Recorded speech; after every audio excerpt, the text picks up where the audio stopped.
리디임 하면 뜻은 평지예요. 평지라는 뜻이고, 지도를 보시면 여러분 이 시내산 그 삼각형 반도가 있는 제일 아래쪽에 보시면은 조그마한 삼각형이 있는데, 그것이 그 유명한 시나이산입니다. 시내산, 우리 번역에는 뭐 시내산 그러지요.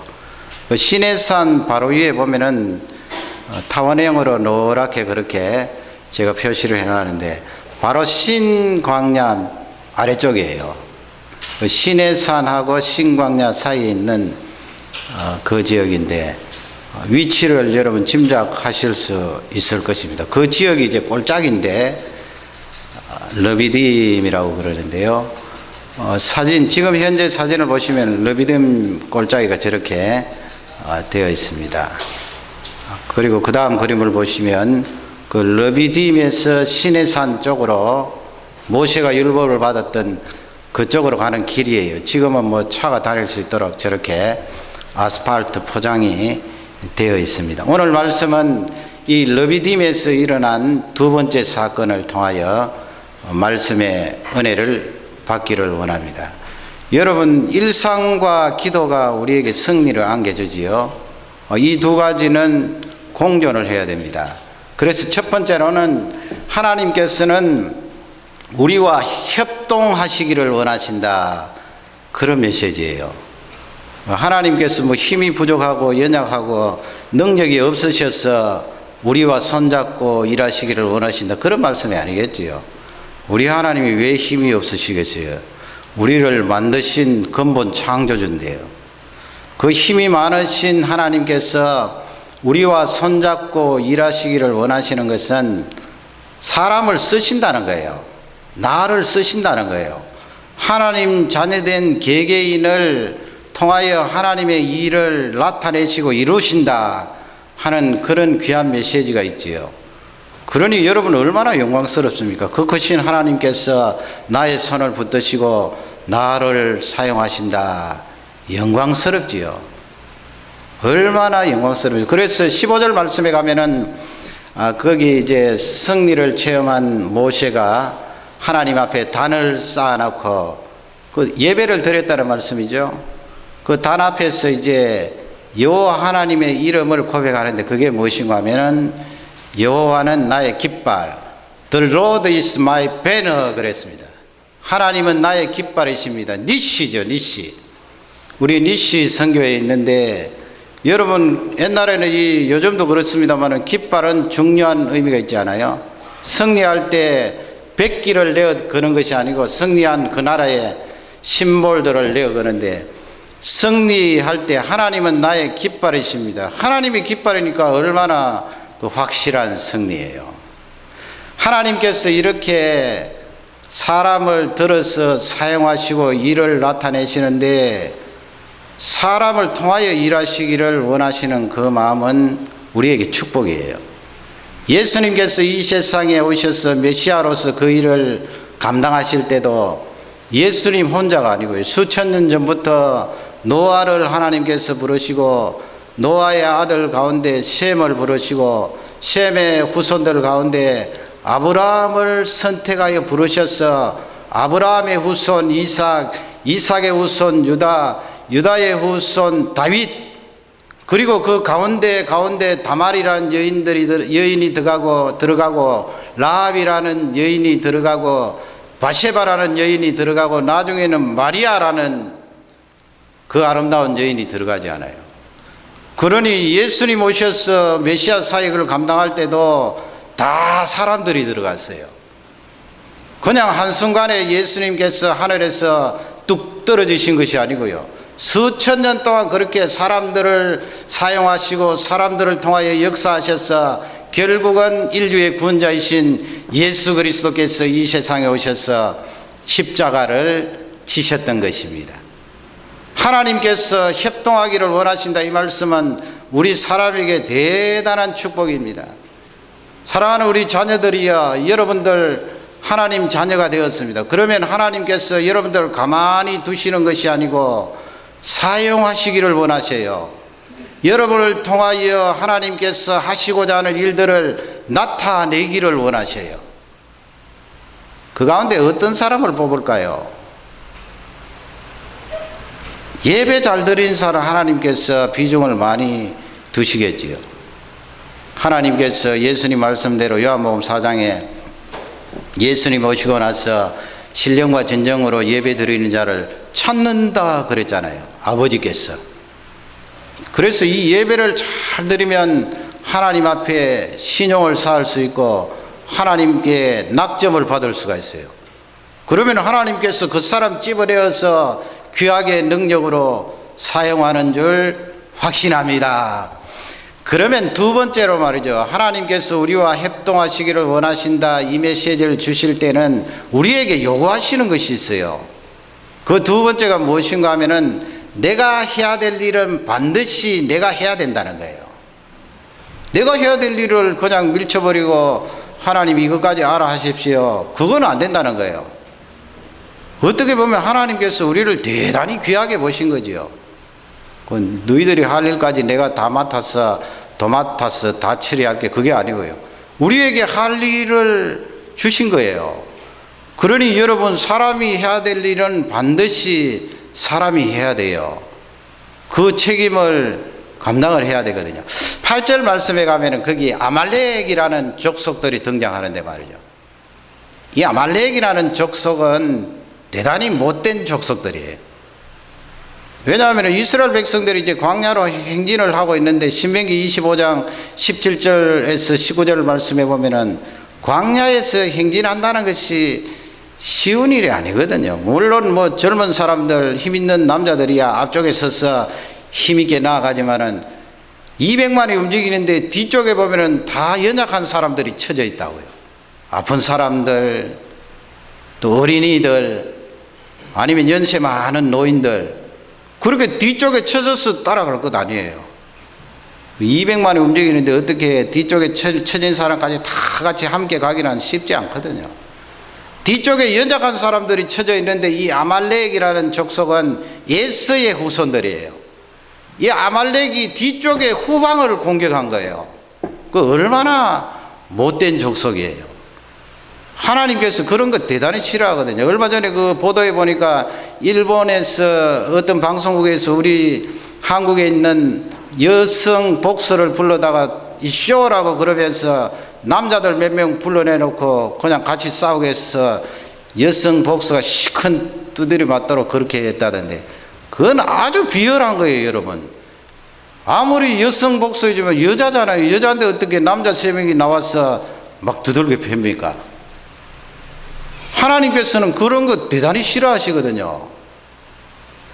그냥 연약한 사람이 강한 사람하고 한번 붙고 싸워보는 것은 하나님께서 그냥 보시는데 힘을 가지고 강한 사람이 연약한 사람의 약점을 짓누르면서 그냥 자기 마음대로 해버리면 하나님 그거 싫어하세요. 만약에 하나님의 자녀인 우리가 그렇게 하면 우리는 되게 두드려 맞을 거예요. 근데 이스라엘 백성은 하나님의 자녀인데 광야로 이렇게 피곤해서 지쳐 있는데 그 뒤쪽에 쳐져 있는 어린이들, 노약자들, 병든 사람들 후방에 와서 내리치니까 하나님께서 싫어하신 거예요.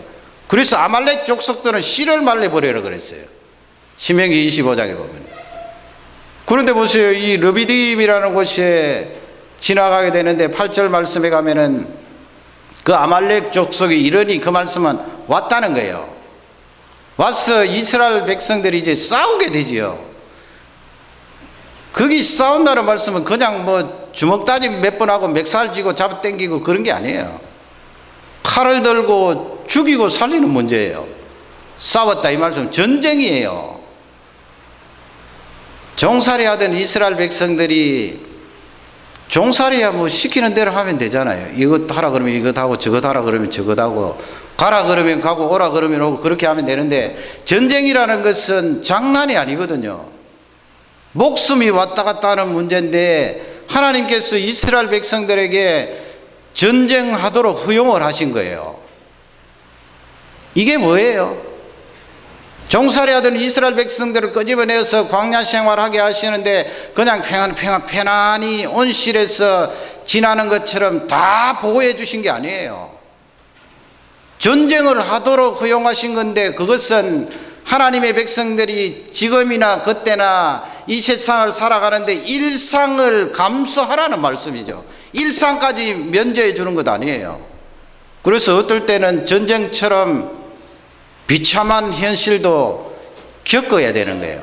9절 말씀에 가면 거기에 우리의 일상에 대해서 강조해 주는 내용이 나오는데요. 그 9절에 보면 여호수아가 등장하잖아요. 여호수아라는 이분은 나중에 40년 뒤에 가나안 땅에 들어가서 실제적으로 전쟁을 하는 장군이에요. 전쟁을 잘하는 사람이. 그러기에 하나님께서 모세가 뽑았겠지요. 이 여호수아가 등장을 하고 그 다음에 선택하라 그랬지요.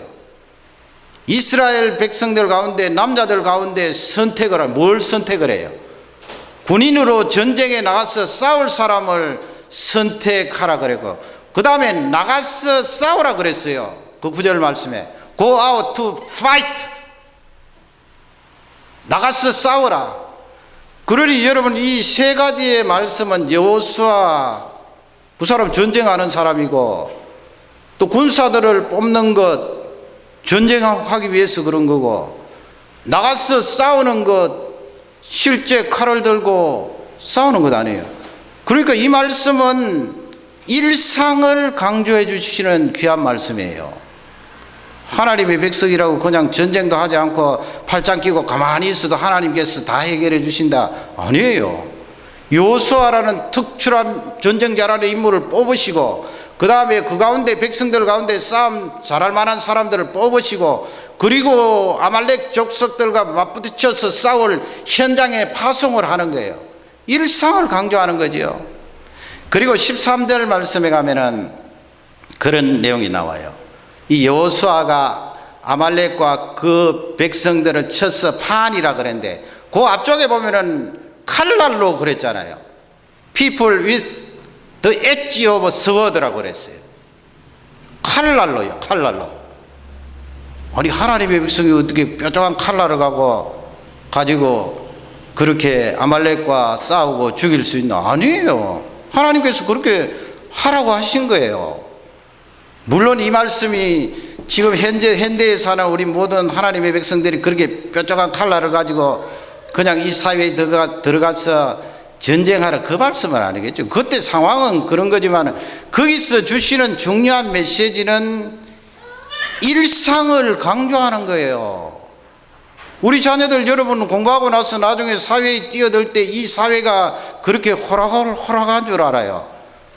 어떨 때는 이 사회가 아말렉 족속들처럼 내 연약하고 힘들고 어렵고 피곤할 때 나를 탁 칠 때가 있다고요. 그럴 때 아이고야 하면서 그냥 넘어져서 나 몰라라 하면 안 된다는 거예요. 이 세상은 호락호락하지가 않아요. 삶의 현장을 그냥 우습게 보면 안 된다는 거예요. 그 우습게 보지 말고 네가 해야 될 일은 반드시 네가 해야 된다는 말씀입니다.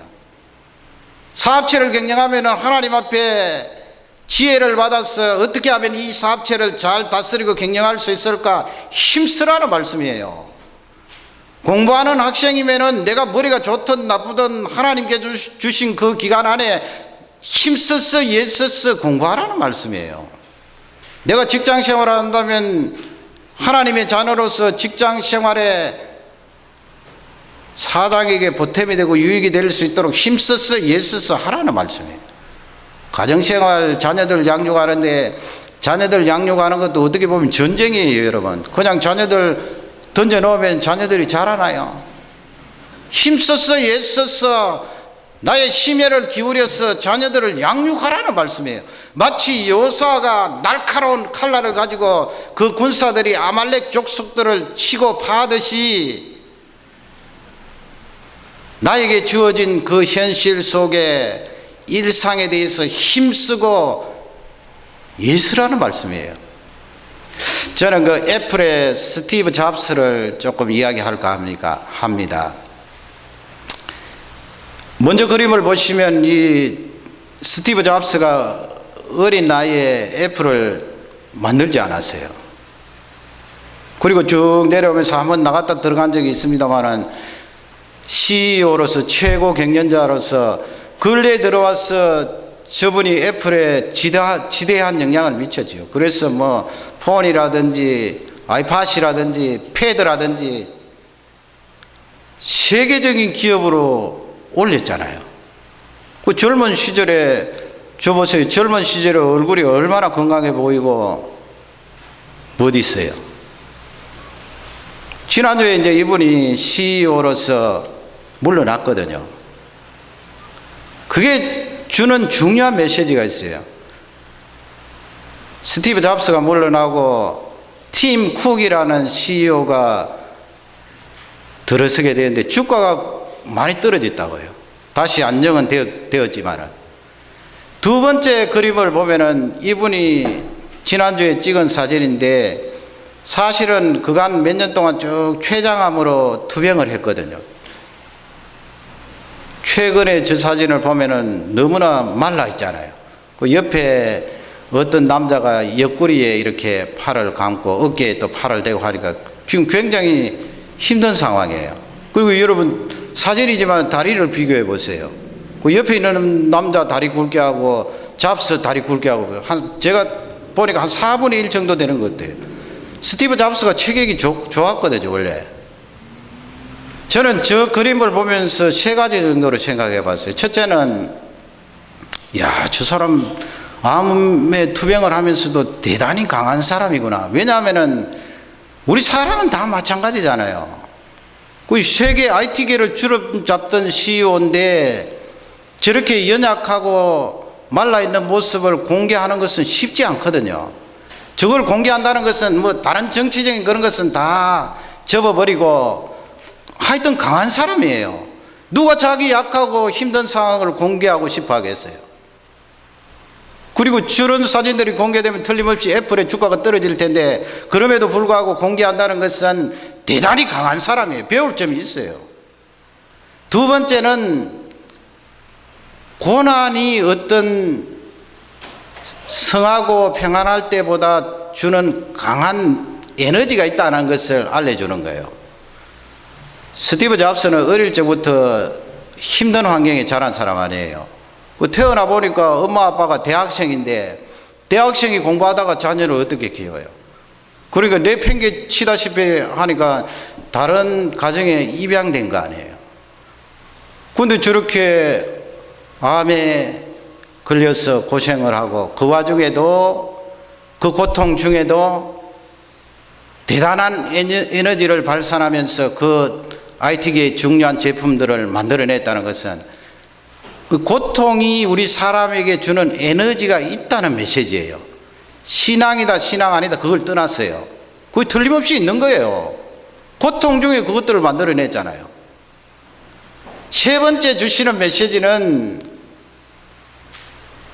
저분이 천재 아니에요. 천재고 또 그만큼 노력하는 사람이고 또 아이디어가 계속 있다고요. 있기 때문에 물러나기 전에도 벌써 다른 제품을 생각해 놓았잖아요. 그러나 여러분 한 가지 딱 잘라서 말하면 건강이 없잖아요. 저는 저 그림을 보면서 그 지금 응시하고 있는 그 얼굴을 가만히 보니까 눈빛은 살아있는데 좀 서글픈 모습 아니에요? 우리 인생이 저렇다고요. 여기 있는 청년들 청소년들 여러분 젊음과 여러분 패기와 싱싱함이 항상 가는 줄 아세요? 순식간에 날아간다고요. 건강 없으면 아무리 좋은 창조적인 아이디어가 있어도 쓸 수가 없어요, 여러분.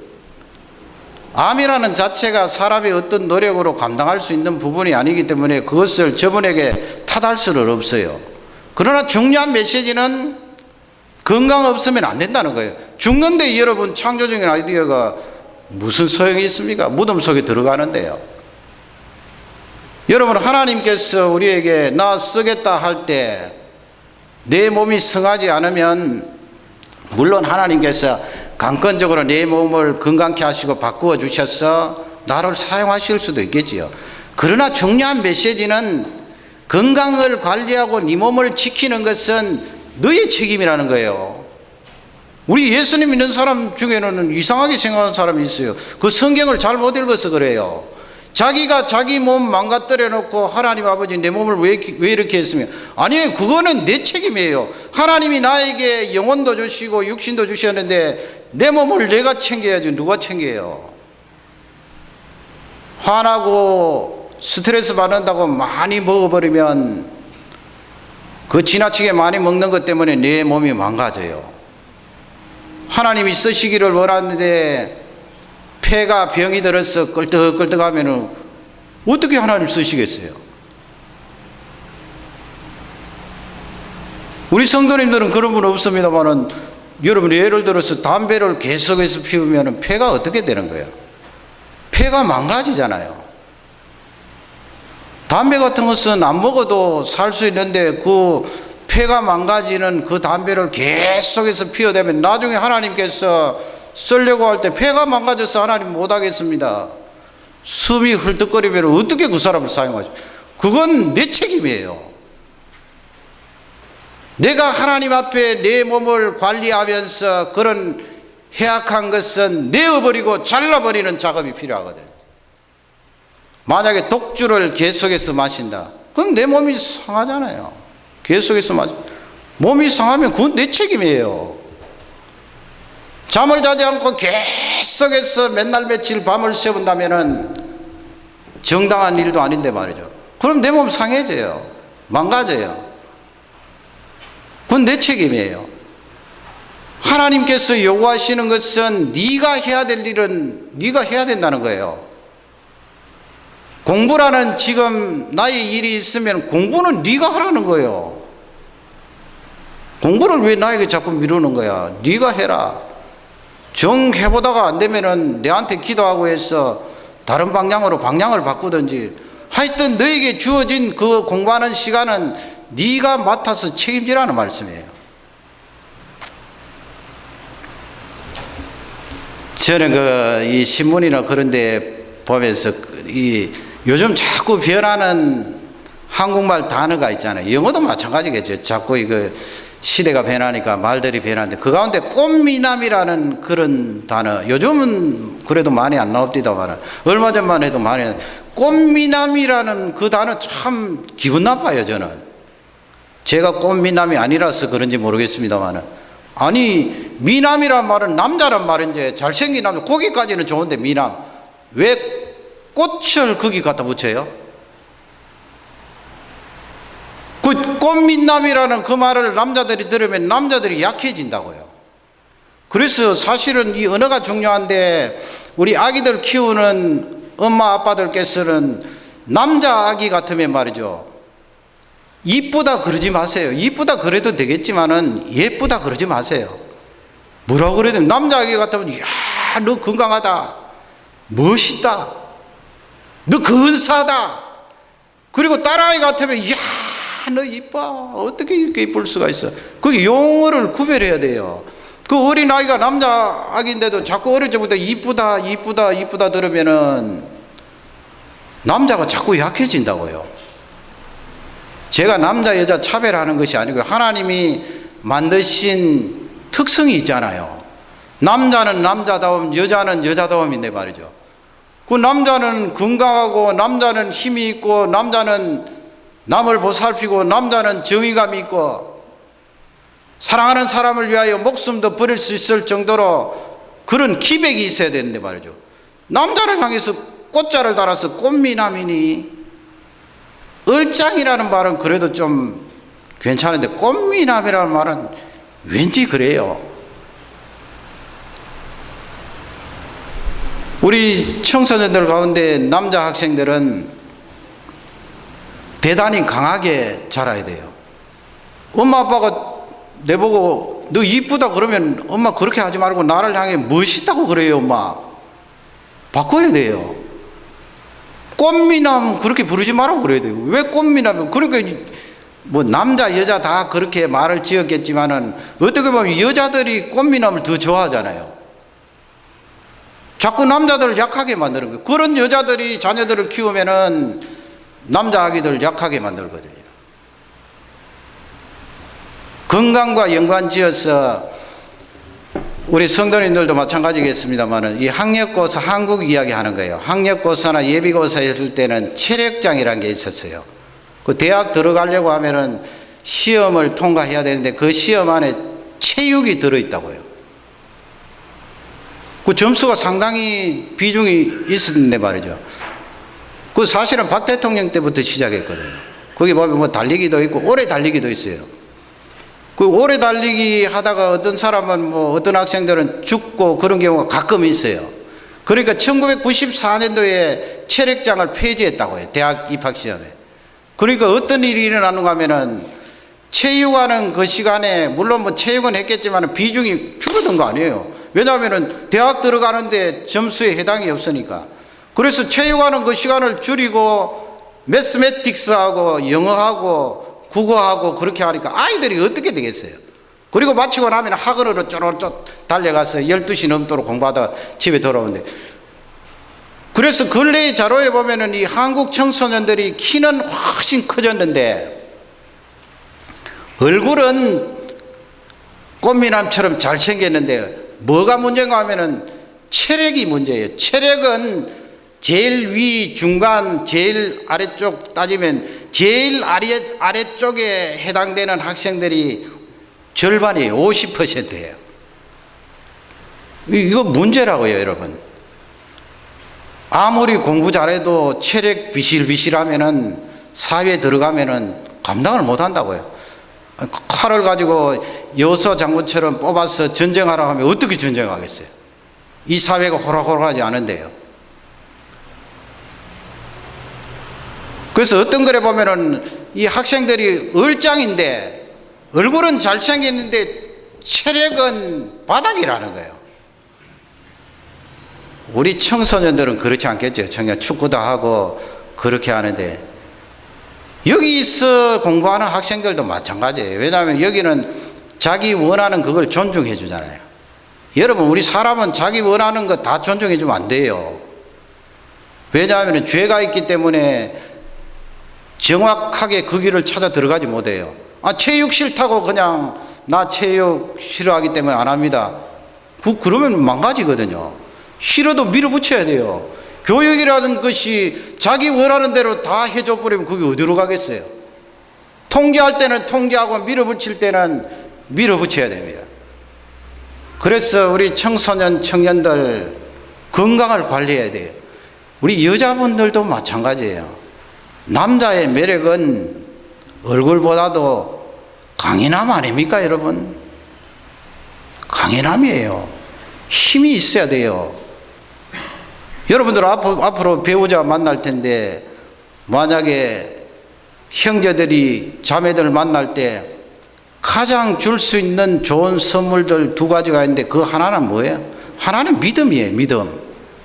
내가 20 몇 년 동안 자라오면서 이 부모님께로부터 교회로부터 받은 이 믿음을 신부에게 보여주는 거예요. 그 귀한 선물이거든요. 그 다음에 무엇인가 하면 건강이에요. 건강. 남자가 되어서 뭐 장애자고 또 선천적으로 그런 경우는 뭐 어쩔 수 없어요. 그럼 정상적으로 부모님이 날 낳아주시고 건강하게 자라는데 이 남자가 결혼해서 부인 앞에 여기도 아프다 저기도 아프다 그러면 그건 내놓을 예우가 아니거든요. 그건 자기가 관리를 잘못해서 그런 거예요. 자기가 관리해야 돼요. 두 번째 선물이 바로 강인함이에요. 건강함이에요. 이 정신이라는 것이 건강에서 오는 거 아니에요. 건강이 없으면 정신도 나약해지거든요. 우리 교회에 소속된 청소년 청년들은 강하게 키워야 돼요. 운동도 말이죠. 자기 혼자 홀짝홀짝 하는 그런 거 말고요.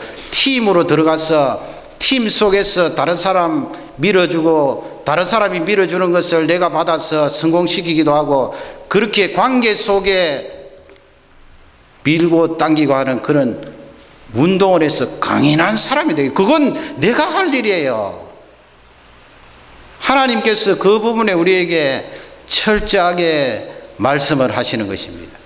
여러분, 제가 드리는 이 말씀은 우리 사람이 해야 될 일 가운데 극히 일부분을 예로 든 거예요.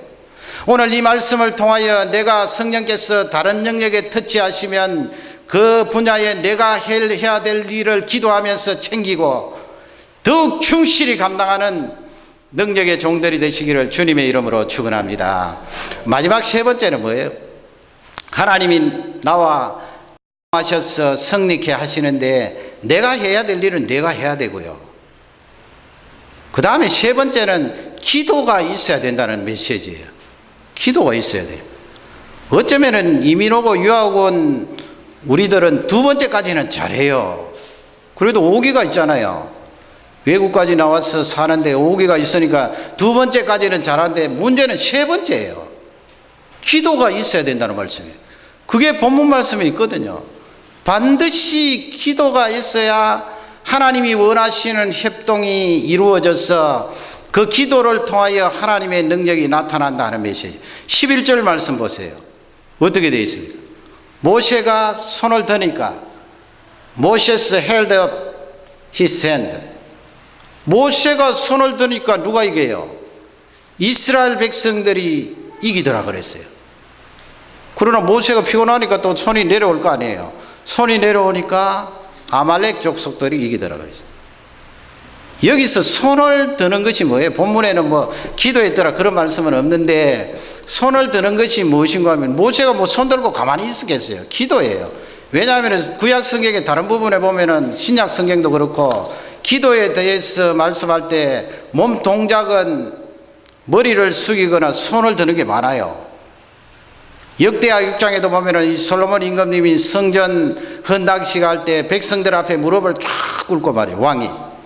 그 다음에 두 손을 하늘로 높이 펴고 하나님 아버지 기도했다고요. 디모데전서 2장 8절에도 보면은 사도 바울이 디모데에게 그런 말을 해요. 거룩한 기도의 손을 높이 들기를 원하노라 그랬어요. 그 거룩한 손이라 그랬어요. 기도하면서 하나님 아버지 내 기도 들어주십시오. 거룩한 손. 거룩한 손. 시편 28편 2절 말씀에 보면 내가 성소를 향하여 손을 들어 주께 부르짖습니다 그랬어요. 기도를 말하는 거예요. 여러분 그림을 보실 것입니다. 이 그림은 느비팀에 있는 그 산꼭대기예요. 그러니까 모세가 그 산꼭대기 위에 올라갔잖아요. 올라가서 아래쪽에 골짜기에서는 이스라엘 백성들과 아말렉 족속들이 싸우고 있고 그 모세가 이제 산꼭대기에 올라갔는데 그 모세의 산이 기도했던 산이에요. 두 번째 그림은 아래쪽에서 위쪽을 본 거고요. 세 번째, 네 번째 그림은 위쪽에서 아래쪽을 본 거예요. 그래서 12절 말씀에 가면은 그 모세가 손을 올렸다가 피곤하니까 손이 스르르 내려오니까 아론과 훌이 옆에 있다가 돌을 어떻게 해요? 돌을 가져다가 모세 앉았던 데 놓잖아요. 그리고 여러분 지금 산을 보시면 그 산이 돌산이라고요. 돌산이니까 평평한 돌을 구해서 거기에 놓았어. 그 다음에 모세가 그 위에 올라가고 손을 드니까 양옆에 아론과 훌이 잡아준 거예요. 잡아주어서 이스라엘 백성들이 저녁 해질 때까지 승리한 거예요. 그러면 모세가 여기서 손을 든 것은 바로 기도를 말하는 거예요. 여호수아가 골짜기 아래로 내려가서 아말렉과 칼을 가지고 쨍쨍 전쟁을 할 때 여호수아의 힘만으로 안 된다는 말씀이에요. 여러분 우리가 이 세상에 나가서 일상을 사는데 일상에 나가서 내 힘만으로 되나요? 내 노력만으로 되나요? 그래서 믿는 사람은 내가 자수성가했다 그런 말 조심해야 돼요. 왜 내가 자수성가했습니까? 자수성가 내가 한 것 아니에요. 하나님이 협동하셔서 내가 힘쓰고 애썼지만은 거기에 내가 기도하고 열심히 부르짖어서 하나님께서 나에게 능력을 부어주신 거죠. 성공하게 하신 거죠. 그 자수성가했단 말을 함부로 쓰면 안 되고요. 그 다음에 목회 성공했다 이런 말도 조심해야 돼요. 어떻게 목회자가 목회 성공했다 말할 수 있습니까? 힘쓰고 애쓰고 노력했을지라도 근본적으로 하나님께서 모세의 손을 들 때 기도할 때 능력을 부어주셔서 부흥하게 하신 거죠. 참 부흥했다. 하나님께서 부흥하게 하셨다. 그렇게 표현해야 돼요. 모세의 손이 내려오지 않으니까, 모세가 계속해서 기도를 하니까 이스라엘 백성들은 일상에서 승리를 얻게 되었어요. 여러분, 이민생활, 유학생활 승리하시기를 원하십니까? 일상은 잘하시잖아요. 아침부터 저녁까지 그렇게 열심히 뛰고 얼마나 열심히 하세요. 반드시 승리하기 위해서는 기도를 해야 돼요. 모세가 손을 든 것처럼 하나님 앞에 기도를 해야 돼요. 여기에 청소년, 청년들이 여러분 인생을 승리하기를 원하십니까? 기도해야 돼요. 우리가 예수를 믿는다고 하면서 자식들한테 기도를 안 가르치면 그건 참 하나님 앞에 잘못하는 거예요. 어떻게 하든 자식들이 기도하도록 가르쳐야 돼요. 기도 안 하면 승리가 없거든요. 기도하도록 가르쳐야 돼요. 저는 금년에 한국에서 미스 코리아 진 가운데 이성애 자매님 소개를 하기 원합니다. 그림을 보실 텐데, 아니 미스 코리아 된 사람 뭐 그림까지 올리고 소개하기를 원하나. 그림을 보시면 아름답잖아요. 이 자매님은 아름다움은 일상이잖아요. 일상. 근본적으로 하나님께 받았지만 육신적으로 가지고 있는 조건이 그 일상이에요. 그러면 여러분 이 세상에서 일상적으로 아름답다고 해서 다 미스 코리아 되나요? 아니거든요. 어떻게 보면은 또 객관적으로 꼼꼼히 따져보면은 저 자매님보다 더 잘생기고 아름다운 사람이 있을 거예요. 그러니 일상에 아름답다고 해서 다 미스 코리아 되는 거 아니에요. 이 자매님은 소개할 만한 그런 근거가 있어요. 원래 정조 할아버지, 그러니까 할아버지의 아버지는 목회자였어요. 옛날에는 뭐 목사 한 수 받고 하는 것이 아니고 영수라고 해서 성경 말씀 연구해서 시골이라든지 이렇게 적은 교회에 하나님의 말씀을 전교했는데 평양에서 그렇게 목회를 하시다가 순교하셨어요. 예수님 때문에 죽으셨는데 그 정조 할아버지의 아들, 그리고 이 자매님에게는 할아버지지. 할아버지도 목회자였고 또 자기 아버지는 의사 선생님이에요. 이 자매님은 이제 23살인데 일상으로 저렇게 아름다움을 하나님께 선물로 받았는데 어머니가 이제 계속 기도를 한 거예요. 순교자 집안이니까 신앙이 좋잖아요. 헌신도 되어 있고. 계속 기도하는데 하나님 아버지, 내 딸이 일상적으로 저렇게 아름다움을 하나님께로부터 받았는데 어떻게 하면 하나님 앞에 더 귀하게 쓰임 받을까요? 기도를 많이 했어요. 딸은 미국에 유학을 했었는데 방학 때 올 때마다 성경 말씀을 가르치고 큐티 할 수 있도록 가르치고, 그래서 저 자매님이 유학 생활하면서 소그룹까지 인도했다고요. 성경 공부 소그룹.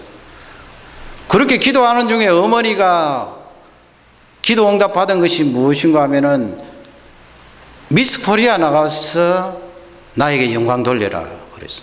그 기도 응답을 받은 거예요. 그래서 아빠도 장로님이고 하니까 서로 기도하면서 기도 부탁을 얼마나 했는가 하면은 미스 코리아 나가는데 진으로 그렇게 뽑히기 위해서 목회자를 자그마치 400명 내지 500명에게 기도 부탁을 했다고 그랬어요. 그 기도 부탁을 많이 한 거죠. 그리고 자기가 아는 성도들에게 다 기도 부탁을 하고 본인이 또 열심히 기도하고 부모님들이 기도하고, 그래서 한 달간 이제 마지막 뽑을 때까지 심사 과정이 합숙해서 그렇게 하나 봐요. 약 한 달간 하는데 이 자매님은 큐티 노트를 가지고 다니면서 꼼꼼히 성경을 읽고 기도를 하고 성경을 읽고 기도를 하고, 그래서 어느 날 이렇게 추첨을 하는데 아마 추첨을 하나 봐요. 드레스 입는데 자기 마음대로 하는 것이 아니고 번호를 뽑아서 그 번호에 해당되면 그 드레스를 입게 되는데 자기가 뽑은 드레스는 보석이 하나도 없다는 거예요. 다른 사람은 번쩍번쩍하는 보석이 달려있는데 이 자매님은 보석이 하나도 없는데 그래도 하나님 아버지 내가 이렇게 기도하고 부모님이 기도하고 목회자들이 기도하는데 반드시 여기에는 하나님의 섭리가 있을 것입니다. 그렇게 기도하고 나가는데 보석이 하나도 없는 드레스를 입은 이 자매님이지만 심사위원들이 아주 잘 어울린다는 거예요. 그리고 그 순간순간 넘어갈 때마다 어머니에게 문자를 보내서 어머니 지금 이 일이 진행되고 있는데 나를 위하여 기도해 주십시오. 기도의 사람이에요. 아름답잖아요. 천박한 게 아니고요. 자기 얼굴, 자기 미를 가지고 어떤 성공의 발판으로 딛고 일어서겠다는 그런 동기가 아니고요. 그 동기도 뭐 나무랄 건 없지만 그래도 이 자매는 아름다워요. 그래서 마지막 진으로 그렇게 뽑힐 때 소감을 묻잖아요. 원래는 여러분 그 공적인석상에서 그 엄격히 규제를 한답니다. 그래서 서울 미스 진으로 뽑힐 때도 그 이야기를 했다가 사람들에게 많이 제재를 받았다 그래요. 소감이 뭐냐고 물으니까 이 자리에 세워주신 하나님께 영광 돌립니다. 나는 미의 전도사로서 세계 열방에 복음을 전하겠습니다. 멋있잖아요. 미스 코리아 진 정도 뽑히면은 그때부터는 자기 얼굴도 있고 자기 체면도 있는데 하나님 영광 내세우고 복음을 위해서 이제부터 하겠습니다 한다는 건 쉽지 않아요. 기도를 그만큼 했기 때문에 그런 표현이 나가게 된 거예요. 상금도 보니까 아프리카의 말라리아 질병을 위해서 절반 보내고 자기 아버지가 의사지만은 청소년들, 청년들 150명 그렇게 도우고 목회를 하고 있대요. 의사지만은. 나도 아버지처럼 청년들, 꿈을 가지는 청년들로 양육하고 신앙적으로 키우겠습니다 하면서 장학금으로 절반을 또 기부를 하고요. 멋있잖아요, 여러분. 이 자매님은 일상과 기도에서 일상과 기도를 통하여 승리한 대표적인 예예요. 그 아버지 장로님이 하시는 말씀이 이 기도 응답을 통하여서 내 딸이 앞으로 하나님 앞에 어떻게 귀하게 쓰임 받을지 기대가 된다 그랬어요. 기도했기 때문에 그런 고백이 나오잖아요. 차이가 있지요. 내가 성공하는 스펙을 쌓기 위해서 미스 코리아에 나갑니다. 그것하고 차이가 있잖아요. 내가 이 미의 전도사로서 열방에 나가서 복음을 전가하겠습니다. 일상과 기도를 통하여 승리한 귀한 사람이에요. 이런 사람들 위해서는 기도 많이 해줘야 돼요. 여러분도 그렇게 될 수 있습니다. 저도 그렇게 될 수가 있습니다. 일상과 기도는 하나님 협동의 작품입니다. 하나님의 능력이 결과로 나옵니다. 귀하게 쓰임받는 능력의 종들이 되시기를 주님의 이름으로 축원합니다.